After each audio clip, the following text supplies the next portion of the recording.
오늘도 고린도전서 말씀을 함께 나누는데요. 오늘은 본문을 좀 짧게 잡았습니다. 제가 본문이 좀 너무 길다 보니까 할 얘기가 너무 많아서 어떨 때는 뭐 시작도 제대로 못하고 끝날 때도 있고 그래서 좀 아쉬웠는데요. 오늘은 이 특별히 성령께서 각 성도들에게 은사를 주심으로 그 은사를 통하여 교회가 풍요로워지고 사역의 여러 가지 일들이 이루어지는 것을 설명하는 이제 굉장히 중요한 그런 부분에서 특별히 좀 서론적인 그런 내용이 될 수 있을 것 같은데요. 이 본문의 말씀을 좀 풀어 우리가 이해하고 오늘도 우리 교회 사역 안에서 저희가 어떻게 이것을 생각해야 될지 좀 적용해 보도록 하겠습니다. 12장 1절에 바울 사도가 이렇게 시작을 하죠. 형제들아, 뭐 형제들아 하면 여러분 자매들아도 같이 삽입해서 읽어도 좋습니다. 어차피 의미는 동일하기 때문에요. 형제들 또 자매들, 신령한 것에 대하여 나는 너희가 알지 못하기를 원하지 아니하노니. 바울이 이런 식으로 말할 때가 많죠. 좀 약간 꼬아서 말하는 것 같은데 결국은 꼭 알았으면 좋겠다. 이제 이 얘기를 하고 있는데 신령한 것에 대해서 좀 알았으면 좋겠다라고 얘기를 합니다. 이 신령하다는 말은 뭐 깊숙이 들어가 보면 결국은 거룩한 영이신 성령님께 속한 일들을 이야기하는 것인데요. 좀 보편적인 의미에서 좀 이해를 하자면 이것은 눈에 보이지 않는 영적인 것들, 좀 물질적인 것과는 좀 상반되는, 그러니까 우리의 육신의 눈으로 보이지 않지만 그러나 실제로 이 세상을 움직여가고 있는 그 영의 세계에 대해서 우리가 좀 알았으면 좋겠다. 영적인 일에 대하여 좀 알았으면 좋겠다. 뭐 오늘 이웃사랑위원회 이야기를 하면서도 그 비하인드 씬이라는 말을 제가 드렸습니다. 눈앞에 보이는 어떤 장면이 있다면 그 장면 이면에 그 뒤에서 여러 가지 지금 작동되는 것들로 인하여 사실은 눈앞에 보이는 것은 이 전체 돌아가는 것의 한 일부분밖에는 되지 않는다는 얘기죠. 그러니까 이것을 보이기 위해서 굉장히 많은 일들이 뒤에서 벌어지고 있는 것을 소위 우리가 behind the scene, 눈앞에 보이는 것, 그 뒤에 있는 것이라고 얘기하는데 실제로 우리가 한 가지 성도로서 좀 깨달아야 되는 건 뭐냐면은 이 물질 세계는 우리 앞에 보여지는 하나의 씬, 하나의 장면일 뿐이고요, 현상일 뿐이고 사실은 물질 세계보다 그 이면의 영적인 세계가 훨씬 더 거대하다는 거예요. 히브리서의 기자가 히브리서 11장의 피조 세계에 대해서 이야기하면서 이 우리의 눈에 보이는 것은 보이지 않는 것들로부터 시작됐다라고 얘기를 합니다. 사실은 보이지 않는 영적인 일, 즉 영이신 하나님께서 훨씬 우선이시고요. 이 피조 세계라는 것은 거대한 하나님의 역사의 한 일부일 뿐입니다. 사실은 우리에게는 이것이 전부 다인 것처럼 보이지만 그러나 피조 세계를 훨씬 뛰어넘으시는, 뭐 거의 그것을 뭐라고 갖다 댈 수조차 없겠죠. 특히 하나님의 그 무한하심, 하나님의 무궁하심, 하나님의 영원하심 속에 이 피조 세계를 비교할 수 있겠어요. 피조 세계는 하나님께서 만드신 거죠. 피조 세계는 하나님으로부터 온 거죠. 그러니까 사실은 만드신 자가 만들어진 것보다는 훨씬 더 크고 위대하지 않겠습니까? 우리가 그걸 좀 생각해 봐야 돼요. 눈에 보이는 이 물질 세계는 사실은 영적인 세계에 비교했을 때는 한 일부분에 불과하다라는 거예요. 우리가 한 가지 뭐 예를 들자면 많은 경우에 이제 우리가 육신의 감각을 너무 의존합니다. 그래서 우리의 육신의 감각으로 느낄 수 있는 것, 우리가 보고 듣고 만지고 뭐 냄새 맡고 맛볼 수 있는 우리의 감각을 통해서 실제로 접할 수 있는 것만이 우리에게는 실제인 것처럼 생각을 하지만 그러나 그 차원에서 생각을 하더라도 여러분 우리의 이 감각이라는 것 있죠. 우리가 가지고 있는 센스들은 사실은 굉장히 한계가 많아요. 우리가 너무 잘 알아요, 이것을. 우리가 어느 정도 이제 과학의 발전이 이루어졌기 때문에 과학의 발전이 굉장히 크게 이루어졌기 때문에 사실은 우리의 그냥 매일 사용하는 감각을 통해서는 실제로 있는 것들을 느끼거나 보지 못하는 것이 너무 많아요. 너무 큰 소리도 들을 수가 없어요. 사실 이 지구가 회전하고 있어요, 여러분. 그건 다 알고 있잖아요. 지구가 엄청난 속도로 회전하고 있어요. 생각해보면 얼마나 빨리 도는지 몰라요. 짧은 시간에 그냥 쑥 하고 한 바퀴를 돌아요. 이 어마어마한 회전이 그냥 이루어지는 게 아니라 아마 거대한 굉음이 있다 그래요. 너무 큰 소리이기 때문에 우리의 귀로서는 그것을 듣지를 못해요. 모든 것이 다 고요한 줄 알지만, 그러나 사실은 우리 귀로 그냥 다가갈 수 없는 거대한 소리들이 사실은 작동하고 있다는 거예요. 뿐만 아니라 너무 미세하기 때문에 우리의 귀로 들을 수 없는 것도 너무너무 많아요. 어떤 물체들은요, 너무 빨리 움직여서 우리가 보지 못하는 경우가 있어요. 그 물체가 없는 게 아니에요. 그러나 이 물체가 이 자리를 이동하는 속도가 너무 빠르면 우리 눈으로서는 그것을 감지하지 못할 때가 많다라는 거예요. 뭐 이것은 아주 일반적인 물리학에서 말하는 내용들입니다. 우리의 감각으로서는 도저히 따라잡을 수 없는 물질 세계 현상도 너무 많은데, 어디 우리가 감히 우리가 보고 듣고 우리가 스스로 감지할 수 있는 것 외에는 없다라고 말할 수 있겠어요? 절대로 아니죠. 그러니까 우리가 대면하고 있는 현실 그 이면에 일어나고 있는 사실상 벌어지고 있는 거대한 현실은 뭐냐라고 질문을 한다면, 하나님의 말씀을 통해서 우리가 배울 수 있는 것은 거대한 영적인 세계가 존재하고 있다는 것이고요. 여기에는 좀 지구상에 살고 있는 이 인류 역사 속에 침투해온 이 악한 영의 일이 있다는 것도 우리가 너무나 잘 알고 있어요. 인간의 이 현실 속에는, 인간의 역사 속에는 정말 우리가 그렇지 않았으면 좋겠지만 참 어글리한 것들이 많아요. 지금도 정말 이유 없는 전쟁들이 벌어지고 있고, 수많은 사람들이 묻지마 폭력과 여러 가지 범죄 속에 다치고 또는 죽고 상처받고 있어요. 도대체 이런 일들이 왜 일어날까? 왜 세상에는 거짓과 증오가 있고, 왜 세상 속에는 이 사람들이 인간으로서의 자기 한계를 모르고 꼭 실수하는 일들이 벌어지고 있을까? 왜 사람들은 교만할까? 왜 사람들은 자기의 영광을 구하고 자기의 권세를 구하기 위하여 다른 사람들에게 피해를 입히는 것을 전혀 이상하게 생각하지 않고 살아가고 있을까? 이런 일들이 벌어지는 그 이면에는 사탄의 역사가 있다는 것을 성경은 우리에게 가르쳐주고 있어요. 악한 영의 역사가 있어요. 사탄에게 속한 또 타락한 천사들이 있어요. 우리 눈엔 보이지 않아요. 어떤 의미에서는 그들의 움직임이 너무 빠르기 때문에 안 보이는지도 모르겠어요.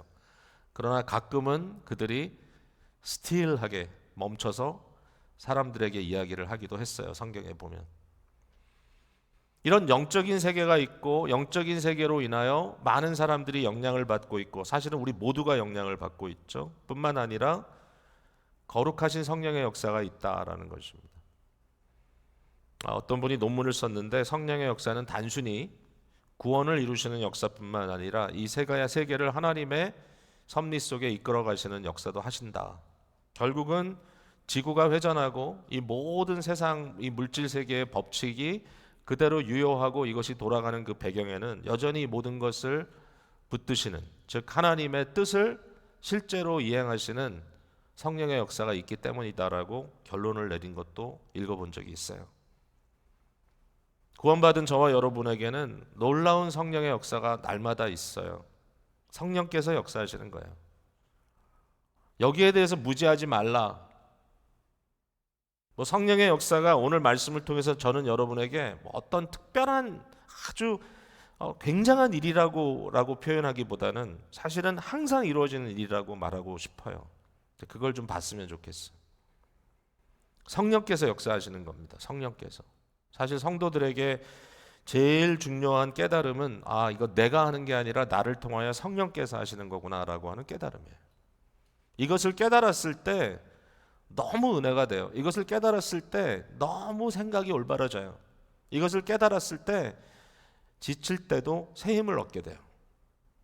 이것을 깨달았을 때 우리가 교만하지 않게 돼요. 이것을 깨달을 때 소망이 보여요.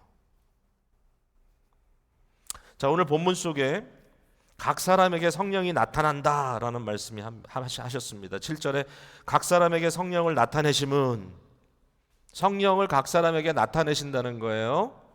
자, 성령께서 하시는 일인데 그것이 각 사람을 통하여 나타난다.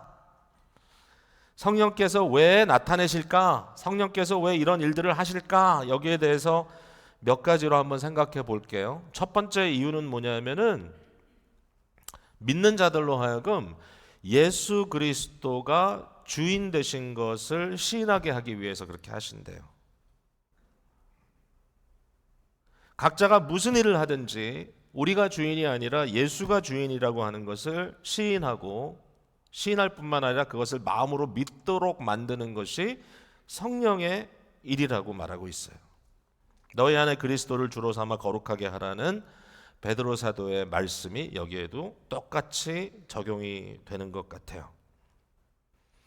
자, 어떤 사람이 무슨 일을 할 때 이게 과연 성령께서 하시는 것인가 아닌가를 구별하는 중요한 방법이 있어요. 여기 힌트가 있어요. 한번 볼까요? 2절 말씀에 너희도 알거니와 너희가 이방인으로 있을 때에, 이방인이라는 말은 여기 이제 특별히 믿지 않는 상태, 하나님을 알지 못하고 그리스도 예수를 알지 못하고 있었던 상태에, 그 상태에 어떤 일이 벌어졌냐면은 말 못하는 우상에게로 끄는 그대로 끌려갔다, 이렇게 표현하고 있어요. 요게 제가 원어에 들어가서 보니까 뭐가 주어인지를 잘 모르겠어요. 뭐가 끄는 거예요. 여기 끄는 그대로 끌려갔다 그러는데 뭐가 끌어가는 거예요 도대체? 이게 우상이 끌어가는 거예요? 아니더라고요. 문법사님께 보니까 우상이 끌어가는 게 아니라 우상에게로 끌어간다 그랬어요. 무엇이 끌어가느냐, 이게 중요한 질문이에요. 도대체 무엇이 끌고 가느냐? 여기에 대한 가장 논리적인 답은 뭐냐면요, 바로 믿지 않는 그 사람입니다. 믿지 않는 그 자아. 근데 그 믿지 않는 자아가 너무나 재밌게도 말 못하는 우상에게로 끌려간다는 거예요. 이게 도대체 무슨 말일까 생각을 해보면요, 사람은 뭔가 자기가 하는 일에 대해서 어떠한 그 정당성을 가지지 않으면 안 되는 그런 존재예요. 내가 왜 일을 했을까? 내가 무엇을 위해서 일을 했을까? 그 인간의 어떤 그 본질이에요. 인간의 사고는 의미를 떠나서는 할 수 없어요. 그러니까 이 미닝이 너무 중요하거든요. 어떤 의미가 있어야 돼, 내가 하는 일에 대해서. 그러다 보니까 원인을 이야기하게 되고, 그 원인을 이야기할 때 뭔가 사람들에게 설득력이 있어야 되고 공감대를 만들어야 되고 하는 그런 인간의 본질적인 그런 기질이 있단 말이죠. 여러분, 나쁜 짓을 하는 사람도요, 혼자 나쁜 짓을 가만히 하는 게 아니고요, 자기가 한 나쁜 일이 괜찮다고 사람들을 자꾸 설득해요. 어떨 때는 그 일을 더 많은 사람이 하도록 끌고 들어가요. 항상 악은 성장하게 돼 있어요. 이런 사람의 기질 때문에. 자, 근데 여기에 이 믿지 않는 사람은 뭘 하냐면은 자기가 끌고 가고 싶은 대로 끌고 가요. 자기 자신을. 자기가 끌고 가요, 사실은. 근데 그 끌고 갈 때 어떤 정당성을 주냐면은 말 못하는 우상이라고 하는 정당성을 줍니다. 여기 왜 말 못하는 우상인가 하면요, 이 말은 말 못한다는 말은 벙어리란 말도 있지만 생각이 없다라는 의미도 있어요. 그러니까 이 우상은 말 그대로 우상인데 퍼펫이에요, 퍼펫. 우상은 말을 못해요. 우상은 생각이 없어요. 그런데 인간 스스로 자기의 악한 대로 살아가는, 자기의 악한 생각대로 끌고 가는, 즉 자기가 스스로 주인이 되어서 내 식대로 살아가는데 그 이유를 말 못하는 생각 없는 우상에게 뒤집어 씌운다는 얘기입니다. 사람들이 우상을 섬긴다는 것을 굉장히 적나라하게 여기에 이 벗겨서 보여주는 그러한 장면이에요. 사람들이 왜 우상을 섬기는지 아시죠? 자기가 원하는 대로 매니퓰레이트, 원해서 자기 마음대로 그것을 조정해서 내가 원하는 걸 얻기 위해서예요. 여러분, 우상 앞에 헌신해서요, 그 우상에게 자기 어떤 헌신을 드림으로써 뭔가 자기를 초월하는 일을 하는 경우는 없어요. 그건 아주 무지한 뭐 어떤 좀 이상한 일들도 벌어질 수 있겠지만 일반적으로는 그렇지 않다고 저는 생각해요. 아마 기본적으로 우리가 종교를 들어가서 살펴보면 그 종교 속에는 사람들이 물론 자기가 이해하지 못한 어떤 두려움에 대한 것을 해결하려고 하는 그런 경우도 있겠지만, 그러나 대다수가 자기의 욕망을 성취하고자 하는, 자기가 원하는 것을 프로젝트해서 자기가 원하는 것들을 만들어 가려고 하는 그러한 행위를 할 때가 참 많아요. 종교라는 것은 자기 성취일 때가 참 많아요. 그 얘기를 하는 거예요. 자기 성취를 하는 방법이 말도 못하고 생각도 없는 우상을 하나의 그 이유로 대고 말도 안 되는 조건으로 제시하고 있다라는 이야기입니다. 결국 뭐죠? 결국은 자기가 주인이죠. 거짓된 종교는 결국은 사람이 주인입니다. 거짓된 종교는 자기가 주인입니다. 결국은 자기의 뜻대로 자기가 원하는 것을 하려고 하는 것, 그것의 수단이 되어버리는 것인데요. 반면에 3절에 보니까 이렇게 써 있어요. 그죠? 내가 너에게 알리노니 하나님의 영으로 말하는 자는, 성령으로 말하는 자는 누구든지 예수를 저주할 자라 하지 아니하고, 예수는 말 못하는 우상이 아니에요. 예수를 마음대로 자기가 원하면 이렇게 얘기하고 또 싫으면 저주하고 이렇게 할 수가 없어요. 예수님은 그렇게 사람들에게 이용당하는 존재가 아니에요. 그럼 어떻게 한다고요? 성령으로 아니하고는 누구든지 예수를 주라고 할 수 없느니라. 여기 주라는 말은 주인이라는 뜻입니다. 주인. 예수님이 주인 되는 것, 성령이 아니고는 할 수가 없대요. 우리의 마음은 자기 스스로를 우상화하는, 또 자기 스스로를 최고의 목적으로 삼는 그러한 존재로 삐뚤어져 있기 때문에, 그러한 삐뚤어진 존재를 바로잡고 그 바로잡혀지는 것으로 인하여 결국은 진정한 주인 되시는, 하나님 되시는 그리스도가 나의 주인입니다라고 고백하게 하는 건, 이건 성령님밖에 할 수가 없대요. 여러분, 그래서 우리가 성령님께 의지해야 돼요. 성령님께 간구해야 돼요. 성령님을 갈망해야 돼요. 그 성령님을 갈망하는 것은 내가 성령을 좀 받아가지고, 내가 성령을 내 손에 붙들어가지고 뭔가 한번 대단한 일을 하려고 성령을 받는 게 아니에요. 내가 성령께 의지하고 성령을 사모하고 성령께서 나를 채워주시기로 기도하는 이유는, 내가 삐뚤어진 내 자기중심성을 내려놓고 오직 참 주인 되신 그리스도 예수를 고백하고 시인하고 따라갈 수 있는 자가 되기 위해서 성령 충만을 받아야 되는 겁니다.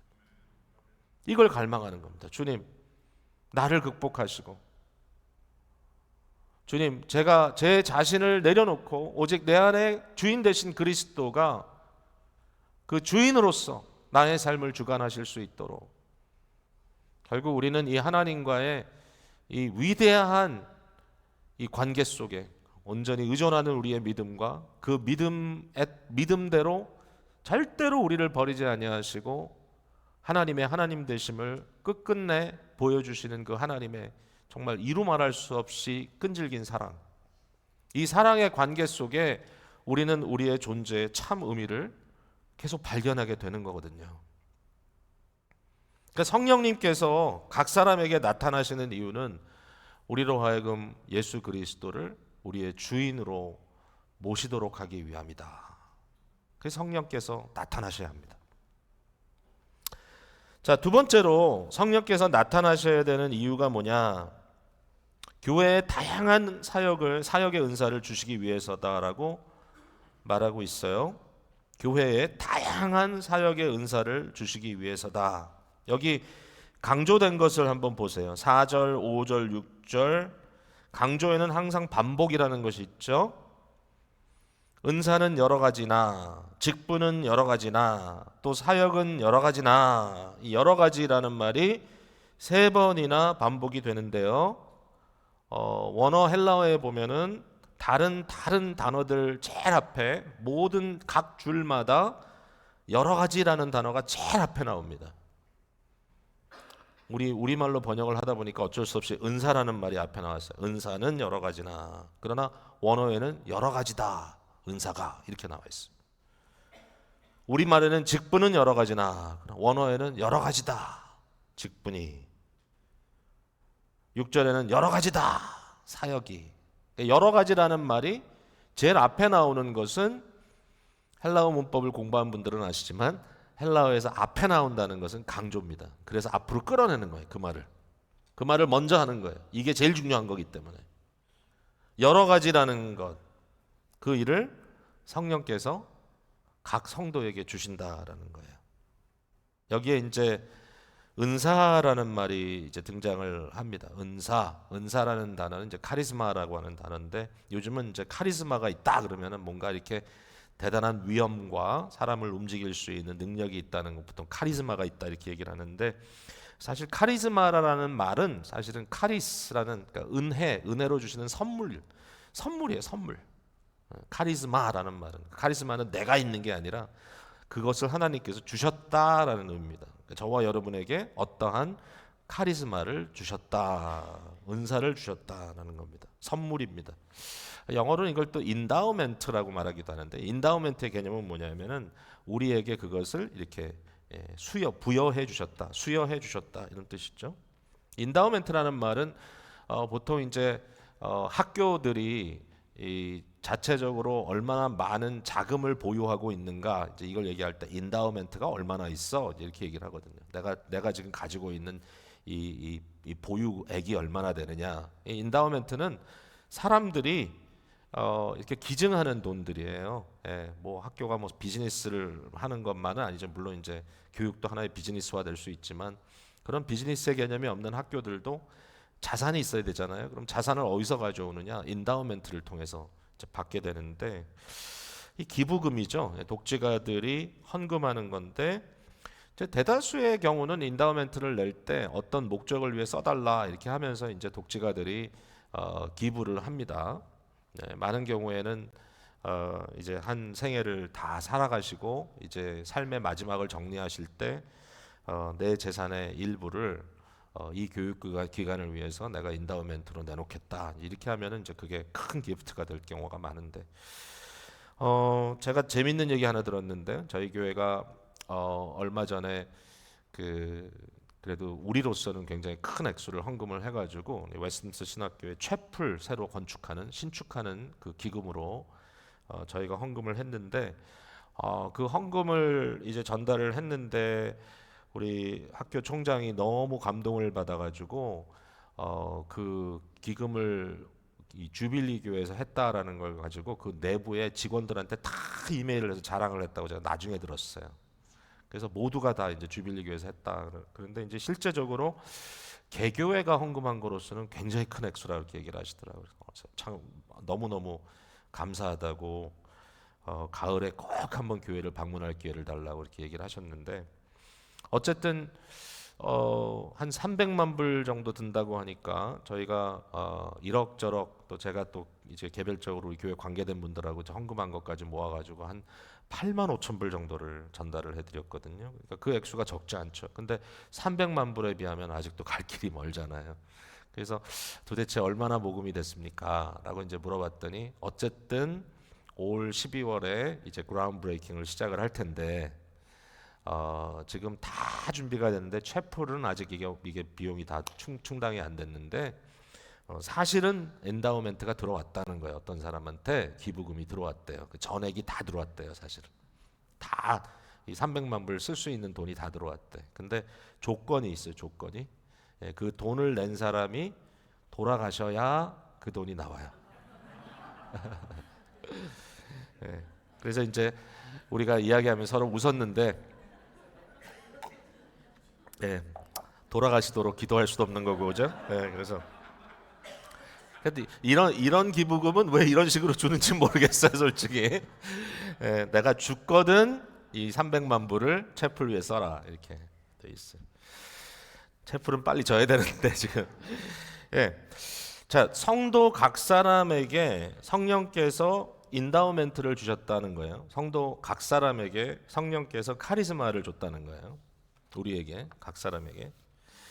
자, 여기에 이제 이 은사라는 말도 나오지만 세 가지가 등장하죠. 예, 4절에 은사는, 또 5절에 직분은, 그 다음에 6절에 사역은, 이 세 가지가 조금씩 다르죠. 그러니까 은사라는 것은 내가 그 일을 할 수 있도록 주시는 선물, 어떤 은사이고, 직분은 그 일을 수행할 때 이제 그 일을 수행할 어떤 그런 정당성으로 부여하는 그러한 직분이고, 근데 사실은 이 직분이란 단어가 좀 더 제너럴한 단어예요. 뭐 우리가 직분 그러면 교회의 어떤 뭐 임직이나 이런 걸 생각을 하는데 그것보단 좀 제너럴하긴 해요. 근데 여기에 이제 단어는 집사라고 의미하는 디아코니아, 디아코노스라는 단어예요. 그러니까 굉장히 일반적인 단어를 쓰고 있어요. 그 다음에 사역이라는 것은 뭐냐면 실제로 일입니다. 일. 이 에너게마라는 단어인데 자꾸 이제 헬라어 얘기를 하는데 재밌어서 그래요. 왜냐하면 이제 영어랑 생각하면 뜻이 타오잖아요. 에너지라는 말이 여기 딱 등장하잖아요. 그죠? 에너지. 그러니까 이 에너지는 힘이잖아요. 일할 수 있는 힘, 이 움직임. 이제 그런 것들을 다 여기서 얘기합니다. 사실은 우리가 뭘 기도하면 좋겠냐면 하나님, 제가 어떠한 사역의 직분을 하나님께서 주실 때 제가 그 일을 할 수 있도록 내게 그 어떤 사역을 수행할 수 있는 그러한 위치라고 하면 좀 그렇지만 그런 정당성도 내게 주시고, 뿐만 아니라 그 일을 감당할 수 있도록 힘도 주시고 에너지도 주시고, 또 그 일을 다 잘할 수 있도록 나에게 은사를 주십시오. 사실 우리 모두가 이제 사역에 대해서 기도할 때 은사, 직분, 사역 세 가지를 다 달라고 기도해야 돼. 이게 세 가지가 다 맞았을 때 최상이 아닐까 생각을 해요. 근데 중요한 건 뭐냐면 이 모든 것을 성령을 나타내는 것이다라고 표현하고 있어요. 성령을 나타내는 것. 7절에 각 사람에게 성령을 나타내심. 결국은 뭐예요? 성령께서 하는 거예요. 나타나는 것은 사람의 은사요, 직분이요, 사역이에요. 눈에 보이는 것은 은사요, 직분이요, 사역인데 실제로 그 일을 하는 것은 성령님이에요. 그 얘기를 하고 싶은 거예요, 여기에. 자, 성령께서 사람을 통하여 역사하신다 그랬는데 그 역사하는 내용이 뭐냐, 여기 보니까 8절부터 나와요. 어떤 사람에게는 성령으로 말미암아 지혜의 말씀을, 요것과 이제 짝을 이루는 것이 어떤 사람에게는 같은 성령에 따라 지식의 말씀을. 지혜와 지식이 다른가요? 이제 사실은 이제 요거는 생각하기 나름인데 그 잠언을 들여다보면 지식과 지혜라는 것을 거의 동등하게 사용하고 있어요. 그러니까 지혜의 말씀, 지식의 말씀. 요걸 조금 더 이렇게 나눠서 생각하는 사람은 지식이라는 것은 이제 정보를 축적하는 거라면 지혜라는 것은 그것을 사용할 수 있는 능력이다. 뭐 이렇게도 표현을 하는데 어쨌든 중요한 건 뭐냐면은 말씀이라는 거예요. 말씀. 하나님의 말씀이 우리에게 전달되어야 되는데 그 하나님의 말씀이 전달되는 과정 속에 사용받는 사람에게 준 은사가 지식의 은사요, 지혜의 은사다. 말씀의 은사죠. 말씀의 은사. 그 다음에 어떤 사람에게는 여기 보니까 같은 성령으로 믿음을 그랬어요. 믿음을. 그러니까 믿음이라는 것은 모든 사람이 필요한 거죠. 절대로 없어서는 안 될 것인데 특별하게 어떤 사람들에게 이 믿음의 분량을 더해 주셨다. 이게 도대체 누굴까? 어떤 사람이 이런 믿음을 가졌을까?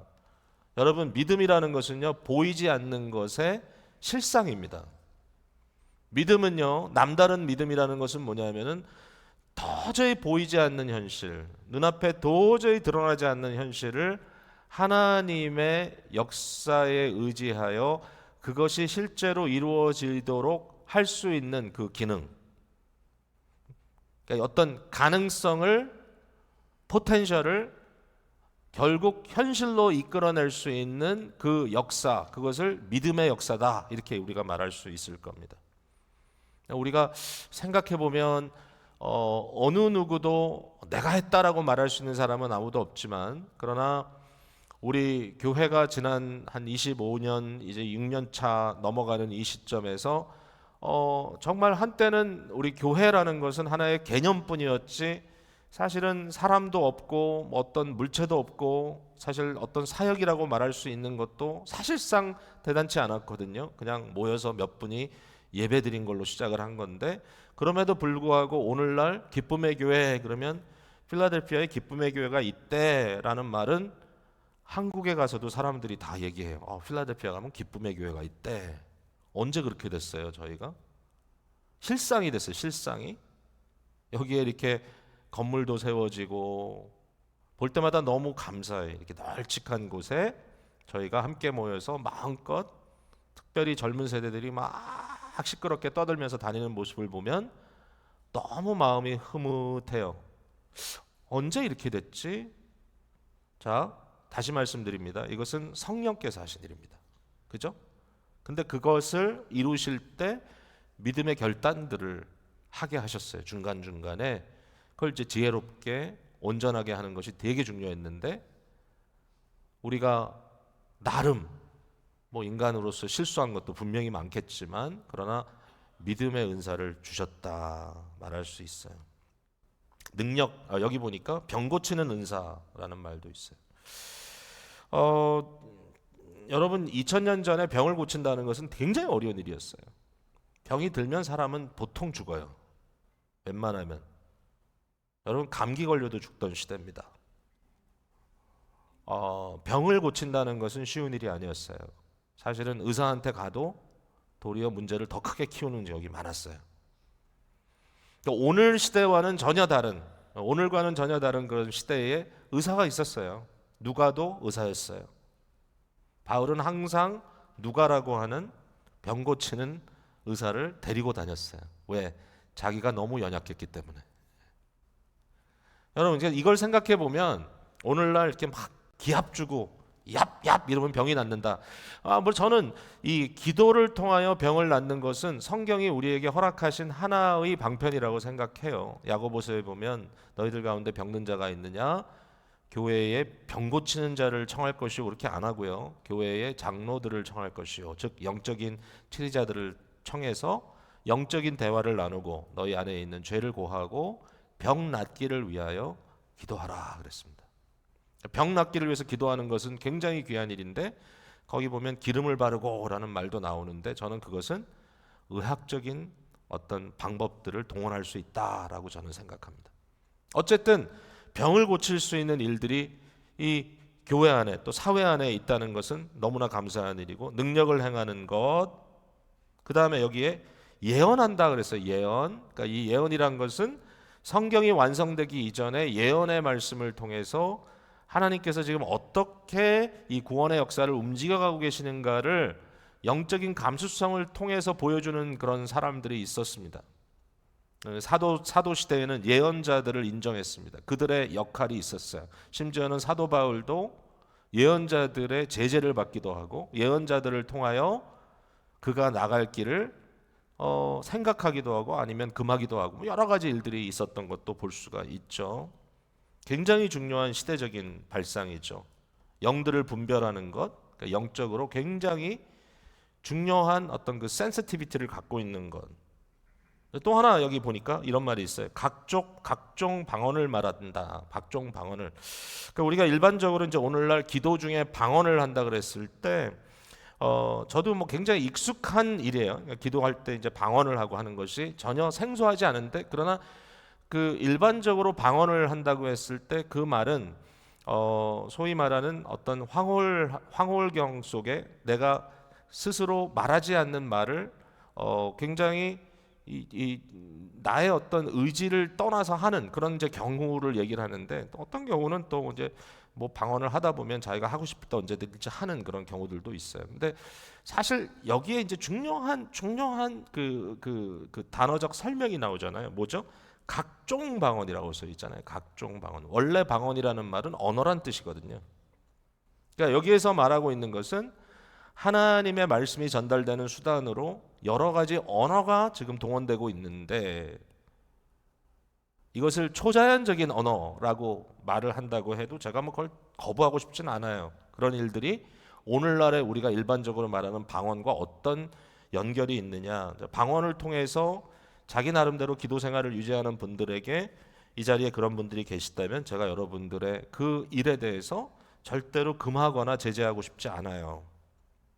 그러나 여기서 말하고 있는 것은 좀 의미가 다른 것 같아요. 그냥 각종 방언이란 말이 나올 뿐만 아니라 그 방언을 통역하는 것도 있어요. 통역하는 것도. 그러니까 이게 이제 고린도 교회는 굉장히 큰 이슈입니다. 방언이요, 개인이 기도할 때 하는 방언이 아니고요. 함께 모여서 교회가 하나님의 말씀을 경청할 때 한 가지 그 말씀이 전달되는 방법이 방언이었고 공동체 안에 방언을 사용하려면 반드시 방언을 통역하는 해석할 수 있는 기능이 따라올 때만 하라 그랬습니다. 왜냐하면 우리가 이해할 수 있는 말씀의 전달의 수단이었기 때문에 그렇습니다. 자, 어쨌든 이제 이런 것들이 다 있어요. 이런 것들이 다 있는데 사실은 이게 다가 아니죠. 오늘로 이야기하자면 교회의 확장과 사역의 다양성을 통해서 교회 안에 여러 사역들이 존재하죠. 자, 여기서는 언급하고 있지 않지만 초대교회, 우리가 사도행전 7장에 그 유명한 사건이 있죠. 뭐죠? 6장이죠. 바로 교회의 재정을 관리하고 교회의 구제 사역을 하기 위해서 집사를 세웁니다. 집사라고 딱 표현되어 있지는 않지만 그러나 이런 그 재정 관리의 사역을 위해서 이제 7인 7명을 세울 때 그 7명이 어떤 사람이냐? 수학을 전공한 사람 그렇게 안 써 있어요?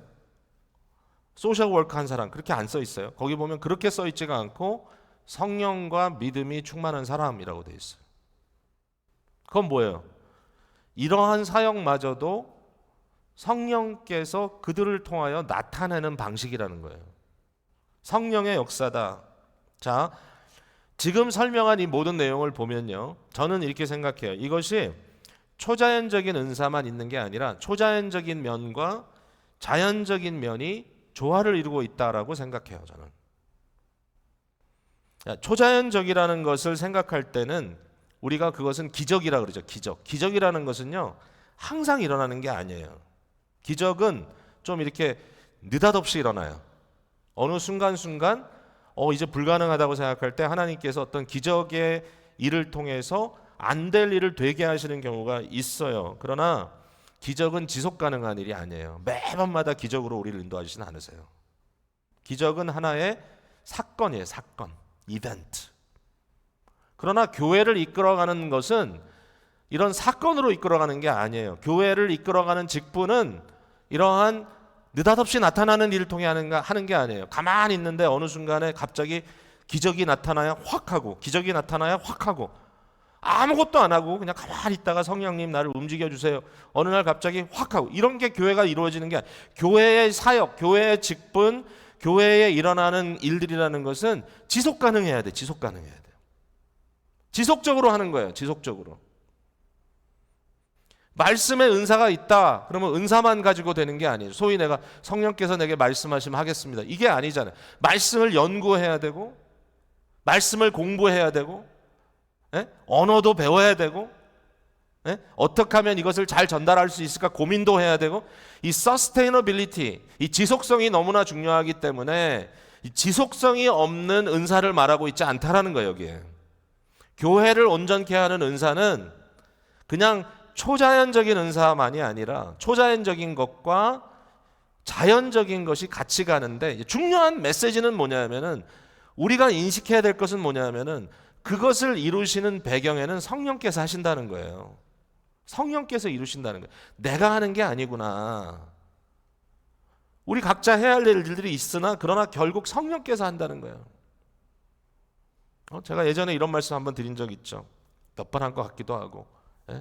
예전에 제가 알던 어떤 형제가 다니던, 어린 시절에 다니던 교회 얘기를 했는데, 그 교회는 목사님이 앞에 탁 예배 드리러 나와가지고 무릎을 꿇고 예배를 드리는데, 목사님도 강단에 올라가지 않고 다 무릎 꿇고 예배를 드리는데, 설교 시간이 되면 머리 숙이고 기도하시다가 갑자기 눈을 딱 뜨고 성도들 앞에, 오늘은 하나님께서 아무 말씀도 주지 않으셨습니다. 그러면 사람들이 그냥 통곡을 하고 운대요. 그 자리에서.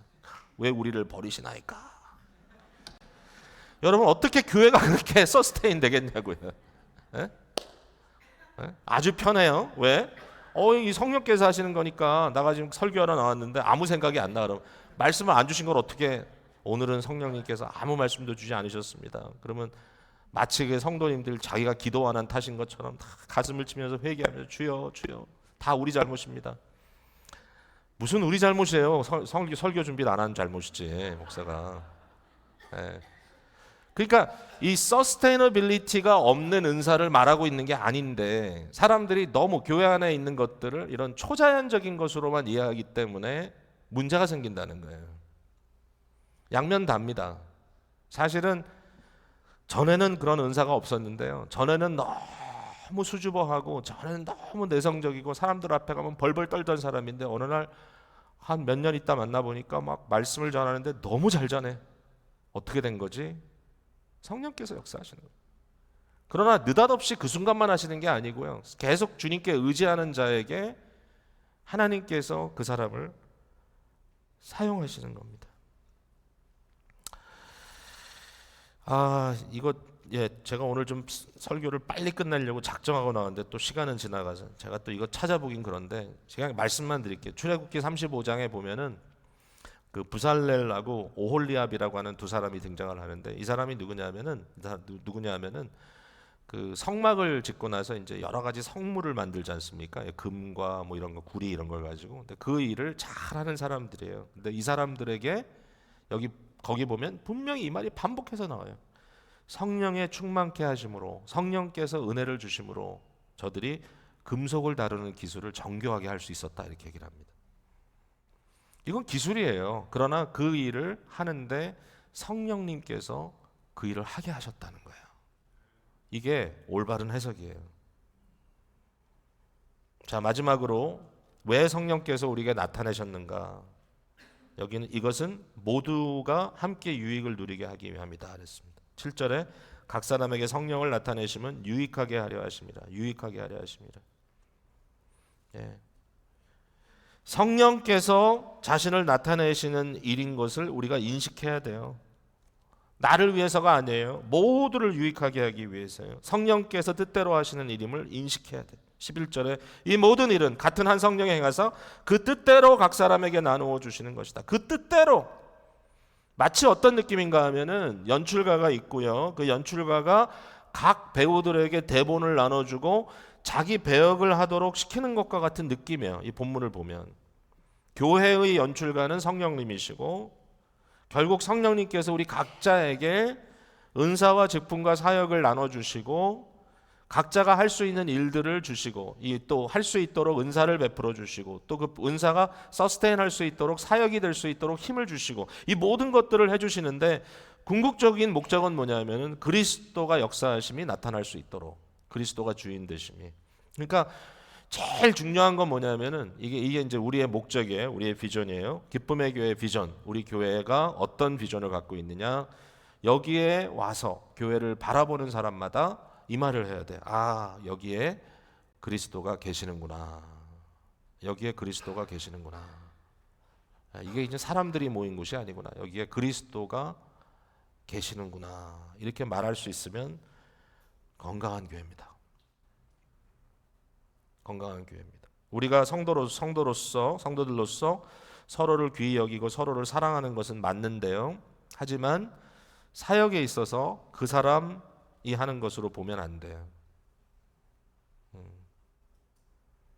그 사람을 마음껏 사용하시는 하나님을 바라보고 하나님을 찬양해야 된다는 거예요. 각자의 역할을 소홀히 해서는 안 돼요. 저와 여러분이 다 맡은 일이 있어요. 그 맡은 일을 잘 하시는 것은 하나님께 영광이 되는 거예요. 내가 무엇을 하든지 성령님께 붙들린 자로서 한다는 것을 잊어서는 안 돼요. 제가 이 말씀을 가지고 이제 마음에 좀 적용을 하면서 제가 이게 영적으로 둔탁해지면 영적으로 마음이 이렇게 좀 상실되면 사역을 하면서 그 사역이 제게 지루해져요. 제가 요즘 좀 너무 바빴는지 너무 좀 제가 좀 오바를 했는지 그런 생각도 들어요. 얼마 전에 이제 다른 지역에 가서 말씀을 전하는데 수양회 기간 동안에 1시간은 설교를 하는데 설교를 막 하고 있는데 마음속에 지침이 오더라고요. 그건 이제 우리 교회가 아니고 또 다른 교회니까 그런 면도 있어요. 왜냐하면 이게 소통이 잘 안 되는 것 같고 힘들 때는. 근데 보통 때 같으면 그렇지 않는데 뭔가 이렇게 마음에 지치는 모습, 마음이 생기더라고요. 그래서 제가 너무 회개했어요, 하나님께. 이렇게 영적으로 지쳐 있는 상태에서 뭘 하겠다고. 근데 지친다는 것보다도 더 중요한 건 뭐냐면은 내가 영적으로 민감해지지 않았기 때문에, 영적으로 둔해졌기 때문에 내가 성령의 도구로 쓰임 받는다고 하는 현장감을 상실한 거예요. 내가 하는 거예요. 내가 그냥 악을 쓰고 있는 거예요. 그래서 사실은 믿음으로 하면 모든 일이 유익하지만 자기의 육체의 소욕으로 하면 무익해요. 나의 영광을 위해서, 나의 레퓨테이션을 위해서, 내가 이렇게 해서 좀 사람들한테 잘했다는 칭찬을 좀 받아야 되겠다라는 정도의 생각을 가지고 하면은요 무익해요. 근데 주님, 성령님, 나의 삶을 주님께 드립니다. 나는 부족하지만 나를 통하여 성도들을 유익하게 해주세요. 이렇게 자신을 드리면 우리가 의의 병기로, 의의 도구로 쓰임 받는다는 놀라운 기쁨을 누릴 수가 있어요. 이게 우리가 다 따라가야 될 일이에요. 저를 포함해서 여러분. 친교 봉사를 할 때도 주일마다 이렇게 친교 시간에 가면 그 부엌 카운터에 서가지고 반대편에 서셔가지고 이렇게 성도님들께 이 플라스틱 글러브를 끼고 하나씩 올려주시는 분들 계세요. 그분들이 왜 그거 할까요? 왜 이걸 할까? 본인들이 그걸 하실 때, 섬길 때 얼굴 표정도 참 밝고 감사하고 그런데 정말 생각해 보면 그 안에 성령님께서 역사하시는 거예요. 이 본문대로 얘기하자면 자기가 알면 돼, 자기가. 근데 이제 그걸 믿음으로 알면 성령께 쓰임 받는 축복이 나에게 임하고, 그걸 그냥 내가 내 힘으로 하면 사실은 그건 무익해요. 자기에게. 그냥 오늘 일한 거야. 일했어. 힘들어. 일했어. 심지어는 안내를 하면서 주보 하나를 나눠주는 경우도 교회 예배드리러 오신 성도들에게 성령께서 나를 통하여 저분들을 웰커밍하는구나. 이걸 인식해야 되는. 그럼 다 달라지잖아요, 생각이. 그 순간에 그냥 주보 받아가세요. 주보 받아가세요. 주보 받아가세요.